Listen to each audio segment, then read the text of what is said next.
Praise the Lord. I'm welcoming all of you to today's divine revelation. గాస్పెల్స్లో మనం చూసినప్పుడు, సువార్తలన్నిటిలో మనం చూసినప్పుడు ఒక మాటని మనం చాలా ఎక్కువగా చదువుతాం. ఏంటంటే జీసస్ ప్రార్థన చేయడానికి వెళ్ళారు. లూకాసు వార్తలో ఇలాంటివి మనం చాలా అధికంగా చూడగలుగుతాము. జీసస్ రాత్రిపూట కొండపైకి ప్రార్థన చేయడానికి వెళ్ళారు. ఈ సంగతులన్నీ గడిచిన తరువాత ఆయన ప్రార్థించడానికి వెళ్ళారు. ఈ కార్యాలు జరిగిన తర్వాత ఆయన ప్రార్థించడానికి వెళ్ళారు.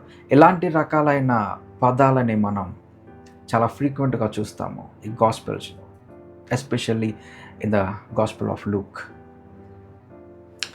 జీసస్ తనంతట తానే దేవుడై ఉండి ప్రార్థించాల్సిన అవసరం ఆయనకు లేదు. అయితే ఆయన ప్రార్థిస్తూ ఉన్నారు ప్రతి క్షణం, ప్రతి రాత్రి. తన సర్వీస్ మొత్తం ఫినిష్ చేసుకున్న తర్వాత, తన సేవ మొత్తం ఫినిష్ అయిన తర్వాత తను వెళ్ళి ప్రార్థనలో కూర్చుంటున్నారు.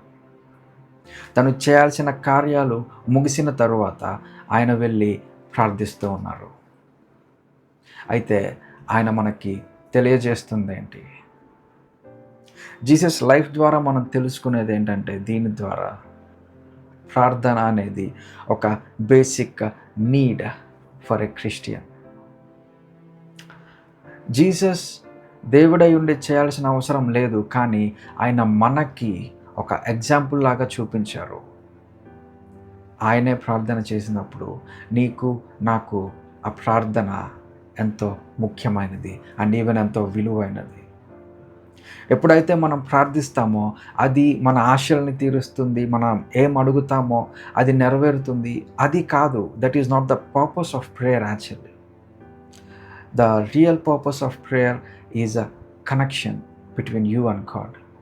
నువ్వు ఎప్పుడైతే ప్రార్థన చేస్తావో, నువ్వు ఎప్పుడైతే దేవునితో సమయాన్ని గడుపుతావో, అప్పుడు జరిగేది ఏంటంటే ఆయన నీతో ఉంటారు, నువ్వు ఆయనతో ఉంటావు. మీ ఇద్దరికీ మధ్యన సంబంధం బలపడుతుంది. మీ ఇద్దరికీ మధ్యన కమ్యూనికేషన్ స్ట్రాంగ్ అవుతుంది. దాని ద్వారా నువ్వు ఆయన్ని బాగా అర్థం చేసుకోగలుగుతావు. ఆయన ఎవరు, ఆయన నిజంగా ఎవరని చెప్పి నువ్వు నిజంగా తెలుసుకోగలుగుతావు. అందుకని చెప్పే జీసస్ తన లైఫ్ ద్వారా మనకి నేర్పించింది ప్రేయర్. అన్నిటికన్నా అధికంగా, అన్నిటికన్నా ముఖ్యంగా ప్రేయర్. ఎప్పుడైతే మనం ప్రార్థిస్తామో, ఎలాగైతే జీసస్ జీవించారో పరిశుద్ధంగా, అదే రీతిలో మన జీవితం కూడా మారుతుంది. అదే రీతిలో మనం కూడా మన విశ్వాస యాత్రలో యేసు ఎలాగైతే కొనసాగారో, మరణపు క్షణాల్లో అయినా సరే దేవుణ్ణి విడవకుండా ఎలాగైతే ఉన్నారో, అదే రీతిలో మనం కూడా ఉంటాము. ఎప్పుడంటే మనం ప్రార్థిస్తున్నప్పుడు. సో మనం నేర్చుకుందాము అని ఇవాళ నుంచైనా సరే ప్రార్థించడము ఆరంభిద్దాము. ప్రతిరోజు, ప్రతి క్షణము మనం దేవునితో సంబంధం కలిగి ఉందాము. ఒక చిన్న ప్రార్థన చేసుకుని ముగించుకుందామండి.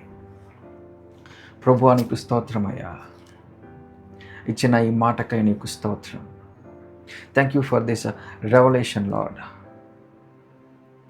తండ్రి, నిజమే అయ్యా, మా జీవితంలో ప్రార్థన యొక్క ముఖ్యము, ప్రార్థన యొక్క ఇంపార్టెన్స్ని మాకు తెలియజెప్పినందుకై మీకు స్తోత్రం నా తండ్రి. మమ్మల్ని అభిషేకించండి, మీ కృపని మా పైన ఉంచండి. ఈ రోజు నుంచి, ఈ క్షణము నుంచి నా తండ్రి, ఎవరైతే ఈ వాక్యము వింటూ ఉన్నారో నా ప్రభువా, వారి జీవితాల్లో, మా జీవితాల్లో ప్రార్థన ఆత్మను కుమ్మరించండి దేవా. ప్రార్థించేట్టుగా, ప్రార్థనా శక్తితో మమ్మల్ని నింపండి. యేసు నామములో అడుగుతున్నాను తండ్రి, ఆమేన్. దేవుడు మిమ్మల్ని దీవించును గాక. ఆమేన్.